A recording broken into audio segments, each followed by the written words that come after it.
Ladies and gentlemen, this is TVP World. You're watching another edition of Press Corner, where we round up some of the more interesting topics of the week. And of course, we have a whole diverse panel of opinion. Now, here on Press Corner, we value the privilege of a free press by having all sorts of opinion, and we let you be the judge. Today, our topic is going to be focusing on Trump's cabinet picks, as well as the COP29 summit. And finally, we'll be talking about the airbase being established in Oracikovo. Now, without further ado, let's get acquainted with our guests, starting from, we have journalist Joe Harper, we have Magdalena Baron, editor-in-chief of Liberté, and Małgorzata Zawadzka, U.S. correspondent for Polish media, and last but not least, Alexandra Karaszyńska, director of Media Axel Springer Foundation. Hello. Guys, welcome to TVP World and welcome to Press Corner. Welcome. So before we dive into our first topic, let's first take a look at our report when it comes to Trump's new cabinet picks. Let's take a look. Donald Trump's new cabinet will be composed of loyal allies close to the president-elect. Marco Rubio is set to become the U.S. Secretary of State. The senator has for years advocated for a tough stance on America's adversaries, such as China, Iran, and Cuba. When it comes to Ukraine, Rubio is in favor of ending the war through negotiations, but against providing Ukraine with the equipment it needs to stave off Russian forces. The senator has criticized the Biden administration for continuing to fund this, quote, stalemate war.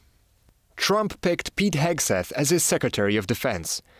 Hegseth is a veteran who has criticized the Pentagon's progressive policies. Trump's pick for Defense Secretary has previously commented on the war in Ukraine, saying it's important, but it pales in comparison to America's domestic issues. In the past, Hegseth has spoken skeptically of NATO. He engaged in campaigns for the acquittal of American soldiers convicted of war crimes. Who's going to win this battle with the lumberjack? Hegseth made a name for himself on Fox News, where he once hit a nearby man with an axe on live television. Trump named Tulsi Gabbard, a former Democratic representative and critic of the Biden administration, as his Director of National Intelligence. In a video message posted on Twitter in 2022, she has called on Zelensky and Putin to agree on Ukraine becoming a neutral colony. Gabbard is criticized by her opponents for having pro-Russian views. Matt Gaetz has been put forward as the new Attorney General.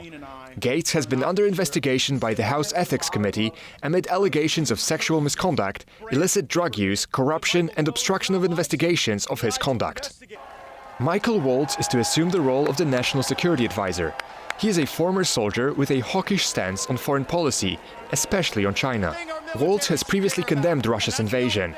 He also supported Army Ukraine to defend against the attack, but has been critical of Biden's approach to the conflict. The Department of Health is to be led by Robert F. Kennedy Jr.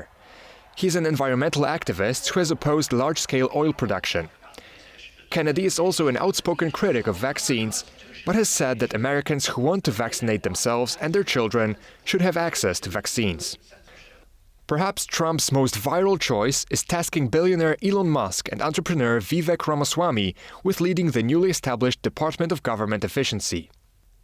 According to Trump, the new department will work to reduce bureaucracy, slash regulations, and restructure the government. Musk and Ramaswamy are to bring external expertise into the administration. During the election campaign, critics of the idea pointed to a potential conflict of interest for Musk, whose company SpaceX relies largely on contracts with NASA and the Pentagon. Most of these nominations require Senate approval, but since it's now Donald Trump's Republican Party that controls the Congress, this should go rather smoothly. Now, meanwhile, a lot of these picks does look like it's very focused on domestic policies. Us here in Europe are trying to read the tea leaves a little bit and see what these picks mean for Trump administration's stance towards Ukraine and Europe going forward. Alexandra, starting with you, can you help us understand some of these picks and perhaps taking it from a more kind of Central Eastern European angle, how that might affect us and the war in Ukraine? Well, that's a very interesting question, and we are trying to do what you just said. We are trying to read the leaves. But at least what we can say now from his nomination is that it's different than the previous term when Trump was in power, because this time, that time, he picked more like conventional roster of Republicans. Now we see at least more diplomats and politicians in Europe and even Republican in Senate are quite shocked by the choices he made. And you asked about our own European perspective, so I would just maybe name Kristi Noem, who might head up the Department of Homeland Security. And she is known as an opponent of COVID restrictions, and she was a kind of very controversial figure during the campaign. Also, in her memoirs, she admitted she killed the dog that was not good enough, though still young and healthy. And that was, of course, a topic of media, but also we know that this is a person who has very little experience in international policy and in diplomacy. So in that respect, it's very controversial. Same with Robert Kennedy Jr. As a ministry, as a Secretary of Health. He is obvious conspiratorial theorist and a person who is a vaccine skeptic. So also has no education in science. So as a person who is going to run the health department is also very controversial. As far as war in Ukraine and geopolitics, the pick of Tulsi Gabbard as a director of national intelligence, I find it very worrying, honestly, because she claims and claimed years ago that she is a friend of Russia, that Putin is a strong man. She expressed admiration to Putin and even claimed that NATO is to blame for the situation in Ukraine. So for our perspective, Polish but also European, this is very sad news if it comes to that. But of course we are awaiting of Senate confirmation. There will be hearings, committee televised, which will be probably a big show. And we need a simple majority of Republicans to confirm the pick by President-elect. All right, so we still have to see how it turns out. Meanwhile, Magdalena, can you help us also understand, are there any picks that kind of raise your eyebrows a little bit? And do you share the same sort of take as Alexandra here? I share some of Alexandra's thoughts. Starting from Tulsi Gabbard, we must remember also that she was the person called, not only that, she was in fact called the traitor by the former Republican congressman, and once, I think it was 2019, when Hillary Clinton called her a Russian spy.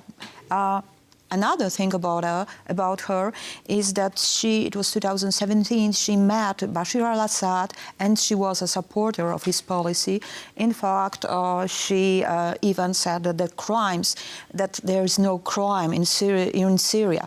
So this is not only a surprising choice, but maybe, of course, the Secretary of Defense and the Chief of Pentagon, so Pete Hegseth. And Pete Hegseth, as we know, he is a war veteran. Of course, he was in Iraq, he was in other wars, but. And here comes the great but. He was well known from being from running a weekend TV show. But when you go back to his army career, he was recognized by the army as an internal threat because of his relations with some extremist groups. So when you get as chief of the Pentagon with such a portfolio, that doesn't look any good for us. Another, and this is a direction, of course, we could talk about Marco Rubio or Mike Waltz, because combination of those two, so Marco Rubio as a Secretary of State, known from his first support then when he changed his mind about Ukraine and said there will be no checks for Ukraine. But Ukraine is one part of this policy. And right now, when he connected with Mike with Mike Waltz, who will be in the White House as a security advisor of Trump.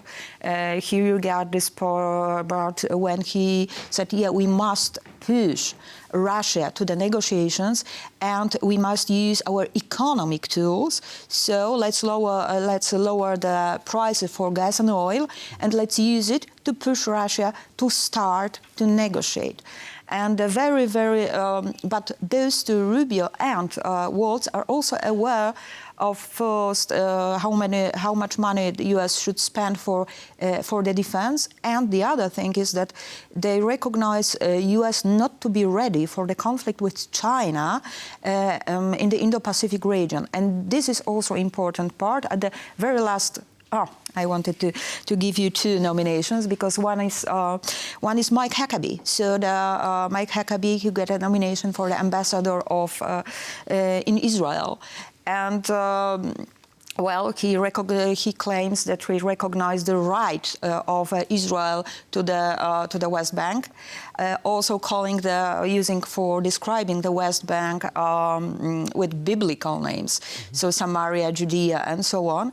And in fact, we can expect that this policy will be really pro-Israeli and anti-Palestinian. And since we have the war crime in Gaza, it will be a problem. And something that is really interesting, I think, from our, press point of view. So the nomination of the youngest person for the Secretary of Press, Caroline Leavitt. She's an interesting person. She's 27, and she's a strong Trump supporter. She's active in MAGA, but she represents the youngest generation of Trump supporters, and I think it is important move for Trump, having also Musk, for example, and his ex, probably as a medium for his presidential time. Right, definitely a lot of interesting names there. Małgorzata, as a U.S. correspondent for Polish media, I'm actually curious about how... But hopefully you can help us still understand how these Trump cabinet picks are being covered here in Poland. And what are some of the names that, drew a bit more focus? What do you mean by focus? For example, are there any picks in particular that this part of the world is more focused on and think that might have a wider impact, not just domestically, but also... Well, of course, for now, I think we all should look at those picks, like what Donald Trump wants to give a message to everyone. First of all, he wants to test Republicans. Who will dare to say, no, Mr., the guy who used to be a television personality at Fox News should not be a head of Pentagon because it's downright crazy. So who will have the guts among Republican senators or congressmen to say no? So I think he's just testing how loyal the Republican Parliament is, and he's also testing their own people, what their reaction will be, because everyone in America, like from the liberal media, are saying that please don't pay so much attention because we knew that Trump will go to Washington to rock the boat, right? He's picking someone who will they call them agents of chaos. So how, and the question is also, just before I left my house, I saw the new poll, the new results of election that it looks like Trump did not have 50% of the votes. That is like 49 something. So this myth of I have the majority of Americans behind me might not be so strong. So this is also one thing. So he's testing voters, probably he's testing journalists who will what say, and maybe he's just playing. He's just having fun with us all. That's it. And there is also one thing that I think those picks should give us the message. All those commentators and politicians who were hoping that Donald Trump is not what we were painting him, that he could be a dangerous personality, it might be actually true. So I think maybe those peaks are even healthy for Europe, so we can really regroup and say, well, we have no hope left, all those politicians, and especially like those three guys, Tulsi Gabbard, the gentleman from Fox News, and also J.D. Vance. Those are former soldiers. So what I see really important, it's the sign, because Trump used to be in love with generals, and his first administration, he would always say, like, I have my generals. Now, after 2 assassinations attempt, I would say that he sees himself as he went through a combat. He is a strong general, so now he has soldiers. And those soldiers, many people who would go to Iraq, because we tend to forget, America was like for 20 years in Iraq, in Afghanistan, there was a war that people were dying, and American soldiers are very much against America being involved anywhere around the world. So this is like an extremely powerful sign, having those people around, because they also have, like everyone knows that Trump is a very influential person. So whoever has his ear, he really has a big impact. So now in American administration, there are people who are in power who are around Donald Trump, because those are his loyalties. He trusts them. So, those are a very strong isolationistic tendencies. And I think that because they are also in their 40s, so they are very young former soldiers who just purely, those are definitely their strong ideals that America should not pay with blood for other countries' business. Right. Joe, there's a recent kind of very major pivot from Volodymyr Zelensky saying that, well, the war should end next year and hopefully through diplomatic means. This is a very stark contrast from the fighting for as long as necessary to recover every inch of land that the Ukrainian president has been saying for the past almost 1,000 days. Do you think much has to do with the new incoming Trump administration? And do you think that these picks also kind of strengthen that point of perhaps the U.S., not backing Ukraine the way that the Biden administration have been doing so? Yes, I think that's probably true. We'll see what happens with Rubio, because he's fighting some kind of allegations of sexual misconduct and other things. So it may be. Sorry, to answer your question with a kind of preface. I'm not sure the extent to which these picks will indicate exactly what the administration will be about. So I think we don't know. We won't know until the beginning of January what it's all about. But the issue of Ukraine obviously is going to be central. Right. Whether Trump follows through with this is kind of. I think it's integrated, it's calibrated with American attitudes towards China. In the first administration, there was obviously this very kind of confrontational trade stance taken in relation to China. That was their initial position. And Ukraine, for Trump, I think, is a kind of secondary concern. The extent to which internal politics within Ukraine would allow Trump to leverage that on the ground is another issue. I suspect that yesterday's announcements, or the recent announcements in Kiev about the potential for developing a nuclear. I think it was just one nuclear bomb, right? I mean, it wasn't talking about kind of widespread policy of reconstructing Ukraine's nuclear war base. I think that's an indication that something is happening, that something is changing, that the Trump the pre-administration contacts with Ukraine are starting to indicate that this is something that they would seek to use as leverage in a wider kind of global recalibration of American foreign policy. How that plays out, we don't know. Here's an interesting one. Do you think there's also a possibility where Zelensky has been looking for an off-ramp and the incoming Trump administration actually gave him a very good opportunity to announce perhaps it's time to go onto the negotiation table? Well, possibly, yeah. I mean, the internal politics of Ukraine look increasingly unstable. I mean, Zelensky's position politically, domestically, looks as if it's weakening. And I guess that this is one of the things that he would be adding to his kind of negotiating, weaponry. But I don't think any political party or any political section of Ukrainian society would want to, basically hive off a certain section of the country. It would devalue the whole notion of sovereignty, 1,000 days of fighting, and so on. So I don't know. I mean, I don't see it as being very popular, and I would think it would directly undermine Zelensky's position within Ukraine, and then afterwards, with whom would the Americans be negotiating, right, and with whom would the Russians be negotiating within? So it's a complex balance, I think, right, which again we don't know exactly what the Trump foreign policy will be.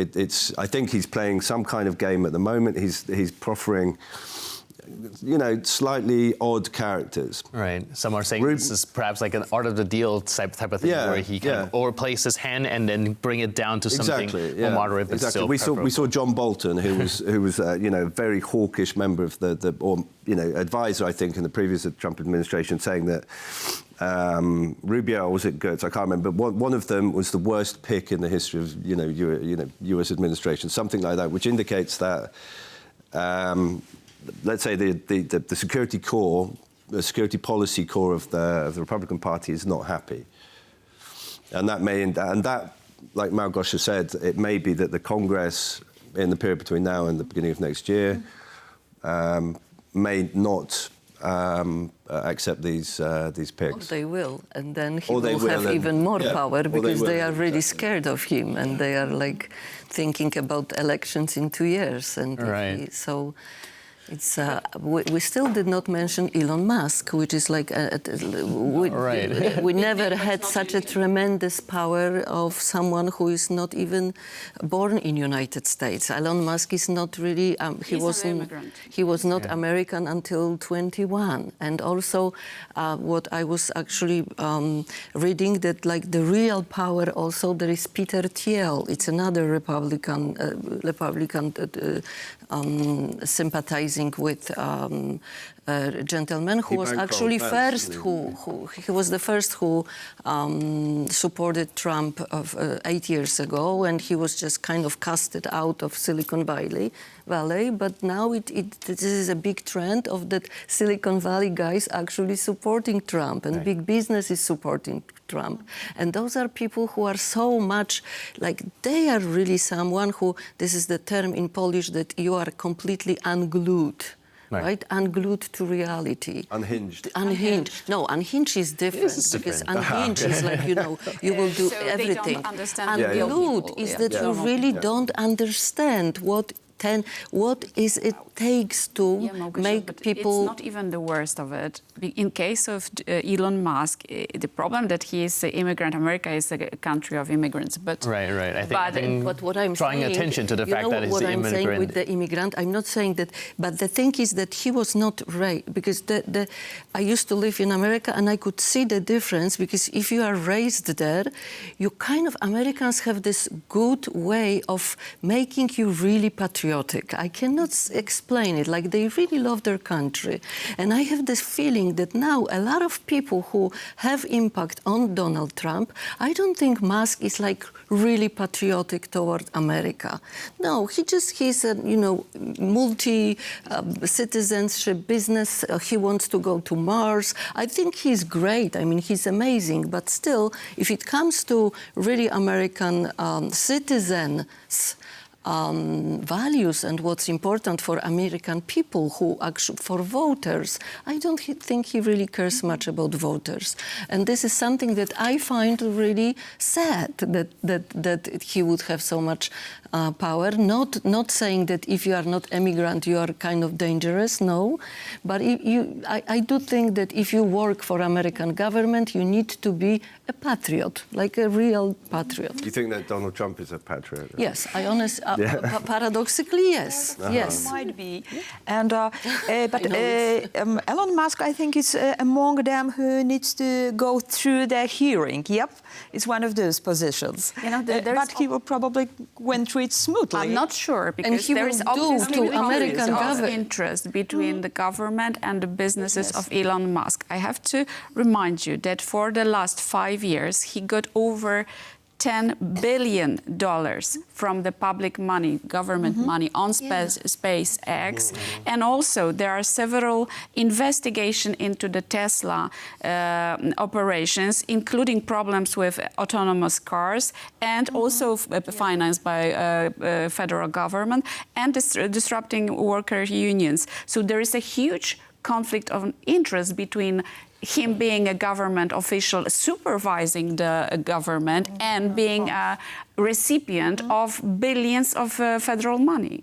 This is the problem with Elon Musk. Unbelievable conflict of interest, but the same with Peter Thiel and with many guys from Silicon Valley, that they live in a completely different world. They think like that world needs something completely different than it really needs, because this vote for Donald Trump, that was a vote to, make people stronger against, was also a vote of the people who are in despair because they don't know what will big technology bring us, and they chose someone who is influenced in such a strong point by Peter Thiel and Elon Musk, who, as I said, I don't want to sound negative that if you are immigrant, you're not patriotic. I mean that if you are born in United States, or if you work very hard to be there, you grow to really respect the institutions. You grow to respect this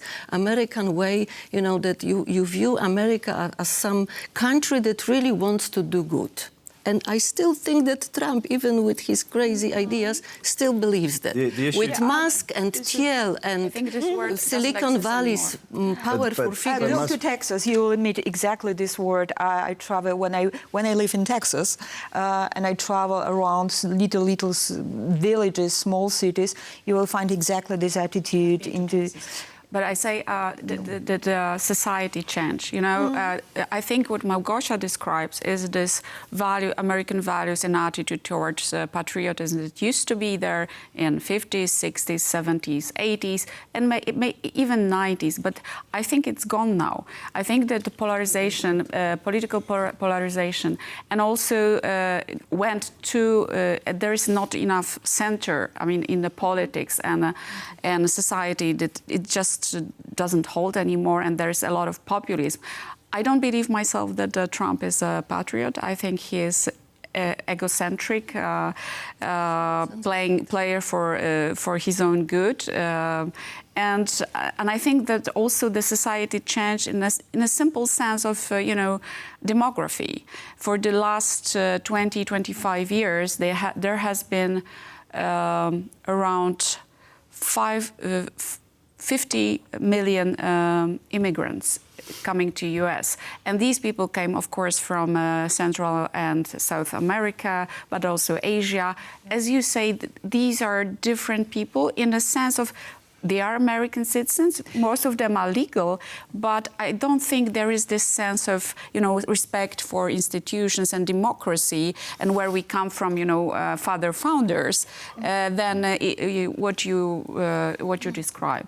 Right. I know this is a very controversial topic, and when it comes to Donald Trump, there's always endless kind of opinions, and everyone have their own thoughts on it, but we do unfortunately have to move on. And meanwhile, let's take a look at our next topic at hand, because we saw the COP29 summit taking place in Azerbaijan with, well, not without its own controversy. So before that, let's take a look at a report. The 29th COP summit. Just as in previous editions, thousands of participants have come, and most flew in on planes.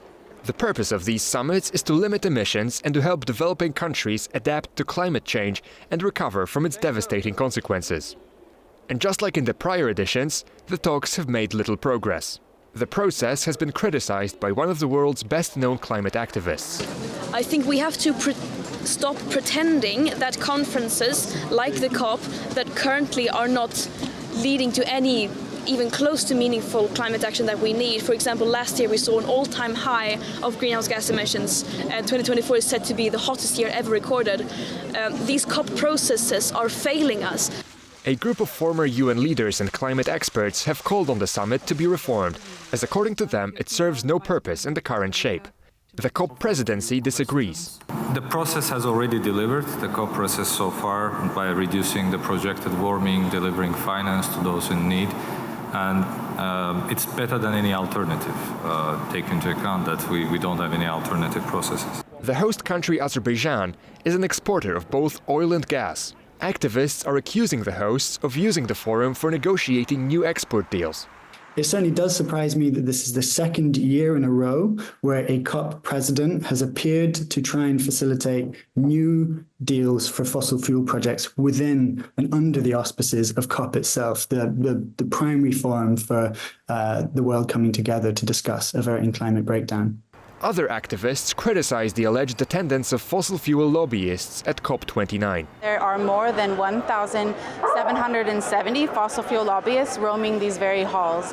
These halls are meant to be the halls of climate action, but instead we have more than 1,700 snakes slithering about, poisoning climate action, spreading their toxin, and killing climate action all so they can make money. The next edition of COP will take place in Brazil, likely in one of the country's Amazon states.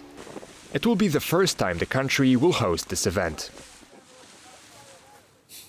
So one of the immediate controversies of this COP29 summit is the fact that China, India, United States, Germany, the four countries that combined contribute about 70 to 80% of total carbon emission, and none of the leaders from these countries decided to attend. Also adding to the fact that Azerbaijan, a country that makes 80–90% of its money from oil exports, is actually a host of a climate summit. Are we sensing a lack of political will at this point to deal with the climate? Do you think, Joe, for example, that we do need to start rethinking the way we tackle climate? Just one thing. There was a report this morning that I read about the Trump pick for energy secretary, who is somebody who's a CEO of a fossil fuel company. It's beyond caricature. It's beyond, However, he's a competent one because he knows a lot of under. It may be. I mean, the premise, it seems to me, of Trumpism, not the Trump administration so much, is that there's less of there's a more of a direct approach to managing capitalism. So if you get the capitalists to manage capitalism, it's going to work, if it's in their interest to move towards less fossil fuels and so on, it may be that they can deregulate the economy in such a way as to incentivize the production, for example, of renewable energy, that kind of thing. Question is whether or not they have the motivation economically, financially, in business terms to do that. And whether that's a natural process is up for question, right? In terms of this particular meeting, COP29, I think people are waiting essentially on what happens in the States. What will be the American position in relation to China? Brazil, was it Brazil and India also were not there? I'm not sure to the extent to which they are. Honestly, most leaders Argentina decided not to attend. We have, the biggest names are actually Keir Starmer from UK and the leader of the Taliban, which is something that we'll probably have to touch upon as well. You may add Charles Michel. Charles Michel was there as well. So I suspect anyway that it's a period of transition. And what will be the Trump position in relation to energy policy? Domestically, they produce a lot of oil and gas. What do they continue? Do they kind of shoot themselves in the foot in order to create a better world in the long term? It's a long-term, short-term kind of recalibration, rebalancing. And I suspect that China was looking at the American position, or looking at the lack of an American position, and saying, OK, we don't need to be there either. This could be an issue that Donald Trump and Elon Musk will have their first big battle, because Elon Musk actually probably believes in climate change. Right, that's why he started developing all those EVs, right? In the beginning, he actually got a lot of subsidies. He used to be clean energy, very politically correct, idealist who came to America to make the world a better place. Now he probably wants to build rockets and run from the Earth to Mars. We don't know. now. However, like, let's remember that Donald Trump ran on the issue like drill, baby, drill, right? So this was like, he would start every rally like, you know, I will start deportation and I will drill, baby, drill. You see the same phenomenon with his interaction with Robert F. Kennedy Jr. because he's on the other end of the fossil fuel. That's what I actually thought. So those agents of chaos are actually a good agents. So I'm actually happy that Trump has an ear of. Actually, Robert Kennedy Jr. also comes across to me as patriotic, so I'm not as afraid of him. And I also wanted to say that many of those names, of course, they are very controversial, but also whatever they said on Twitter sometimes gets overblown. So I still believe in JFK Jr. actually that that he's not the worst that we could have in this administration. American patriotism is not necessarily good for the rest of us, right? I mean, that's the. It depends on the way, but believing that America is the agent of democracy and goodness in the world is, and actually JFK Jr. is this. If you're a Palestinian, you probably don't believe that, right? It's not a belief from the times of the Great War, Second World War, and the world theory is starting from power through strength or going to making the world safe for democracy. It is not the same America anymore, I believe. I would say there is different Americas. I mean, in different. I don't believe that it changed in such a. You cannot change from even 4 years ago when America chosen Biden and actually Biden was this agent of united Europe against evil Putin. So we have, different forces. And right now... Sorry to interrupt. Isn't Musk's role or his nominated role is somebody who will deregulate, who will Ramaswamy and the effectiveness of the government. Yeah. So in a sense that he will be responsible for what? For reducing the regulatory powers of, for example, mostly just cutting the load. Saving money for his rackets. Yeah. That's why I'm worrying about that he's not patriot. It will be reducing impediments to what he wants to do, right? Yes. On a business level. Mm-hmm. Absolutely. Yeah, I mean, that's again where the conflict of interest, I guess, comes into it. But also, I mean, in terms of patriotism, I don't think it makes a great difference whether he was born outside the States or not. But he is much richer than Trump. Yeah. But what I'm saying, that's what worries me, that if you are born in United States or if you really fight to be there as an immigrant, and illegal immigrants also develop this kind of patriotism. Okay, but they want America to do well. I don't think it's let me explain. They want America to do well. I think Elon Musk really wants his companies to do well. Yeah, but they want and he has this idea of... We're getting derailed a little bit, but speaking of conflict of interest, we can actually pull it back a little bit. Right? Magdalena, we're looking at a lot of people kind of putting the climate issue aside because they're facing political problems within their own countries. A lot of it due to economy as well, as some of these green propositions don't have a short-term effect on the economy. Do you think that these conflict of interest is one of the reasons why there's less political will in actually coming together to tackle these issues? Yeah, I could tell you, yeah.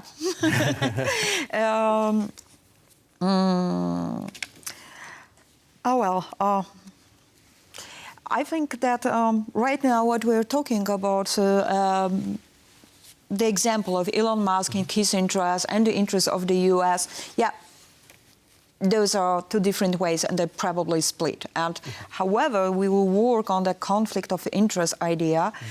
We must examine, we should examine each politician, each interest, each company, and go step by step, considering what kind of cooperation we would like to have, and in fact, what kind of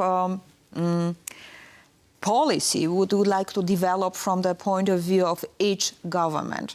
And just before the program, we talked a bit about what we call the government ethics. And right now, we need to identify what kind of values, including the so-called ecological values, are really important for us. For example, here in Poland, for example, what in fact Charles Michel described during his speech during COP 2029. So what are the European ecological values? And if we can deal with having those values and interests of the countries, and how to create a plan using both of that. And can it be ethical? And right now saying ethical, I think that we need to design some, I call it aims and values. That you need to know your aims and you need to know your values if you want to avoid the conflict of interest, at least at a very, very basic level. And when we talk about climate change, we need to start from scratch each time, I believe. Because when I hear Charles Michel once again talking about that we have such an ambition and we should have ambitious aims, well, but ambitious aims, we know already doesn't work. And probably when we will look at the policy of going back to Donald Trump again, his cabinet, probably ambitious things won't work because of the business, because of interest, because of domestic policy, so on, so on. So we need to start from the basics and each time try to build our policy from the basics to the bigger things. When you talk about us, yeah, I'm not sure who we are. Yeah, I mean, isn't that the issue? As a collective, I think. Question to the professor of philosophy, so be careful. Well, it's important. It's important in terms of how, for example, I mean, it goes back also to the issue of whether or not somebody who acts in their own interest is also a patriot, and the extent to which those necessary conflicts of interest overlap. We got a little bit of time left. I want to go to Alexandra because I think Mike brought up a very good point that it is important to kind of know your aim. As we've seen in the past iteration of all these climate summits, there's a very ambitious goal, and time and time again, it's never really met. Do you think that perhaps having a more realistic goal, a more defined action, and not, instead of these very ambitious goals that would never hit, will bring people back in and perhaps take these conferences a little bit more seriously? No. So I will dwell on it. No, I think what the summit in Azerbaijan has shown is a disaster for climate action. I think that the Donald Trump in the United States means that the climate action will be postponed and that there will be a pause button for the all financing, because without huge financing, and I found some numbers, there is in developing countries, excluding China, so United States also, will require $2.5 trillion per year by 2030 in climate-related finance per year. So it's a huge amount of money, and obviously Trump administration will not contribute. Right. They plainly, in plain words, say they are going to pull out from Paris Agreement. And what we've seen in Azerbaijan is a testimony that everybody in the world understood that this is the end. Mm-hmm. This is the end of ambitious policy, and we will not have any ambitious policy anymore. So right now, our best hope is China, unfortunately. The Chinese Communist government will be responsible and deliver the financing and turning their economy in the way. I'm sorry to say that. I'm not a big fan of China, especially a communistic regime. But, you know... China will be producing more electric cars than Europe and the United States together. It'll dominate in the next 10 years, probably. But they changed their energy sector to green energy. Mm-hmm. So I think it's really serious, and we making fun who came, who did not. But the truth is, 2024 was again the warmest year in history of measurement, and we will face next year another wave of migrants coming to north from the places that are not livable anymore, and huge problems in the economy, huge problems in policy because of this lack of stabilization due to climate catastrophe. So I think it's really, really a bad sign when we are talking about COP in Azerbaijan. Right. Well, on that note, we'll have to conclude this edition of Press Corner. Once again, thank you guys so much for being with us. I really appreciate all your input and insight. Thank you so much. And in the meantime, thank you for watching this edition of Press Corner. For more news, update, and commentary, please stay tuned to TVP World. We end on an upbeat note.